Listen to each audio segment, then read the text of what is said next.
Saudara Kepala Kantor Wilayah Direktorat Jenderal Bea dan Cukai Provinsi Aceh Sabtu terus melakukan pengawasan dan mempersempit jalur masuknya barang ilegal ke Aceh. Selain itu, pengamanan juga diperketat di bagian pesisir yang rawan terjadinya penyelundupan barang.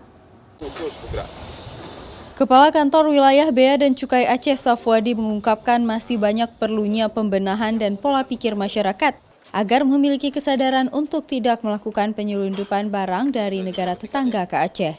Hingga saat ini, sembako seperti bawang merah merupakan barang yang paling banyak disita dari masyarakat yang memanfaatkan jalur tikus melalui laut untuk memasok dan melakukan penyelundupan barang ke wilayah Aceh.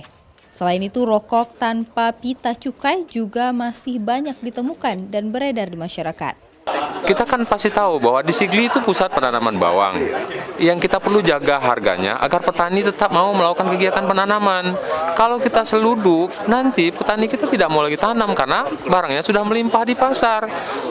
Semua bawang yang dihasilkan dan ditanam di Sigli sudah tidak mampu dijual karena harganya sudah tidak kompetitif untuk menghasilkan petani mendapatkan uang dari hasil jual bawang itu. Begitu juga dengan rokok. Saat ini petugas Bea Cukai terus bekerja sama dengan sejumlah instansi terkait untuk menekan penyelundupan barang di wilayah rawan seperti Biren, Aceh Utara hingga Aceh Tamiang.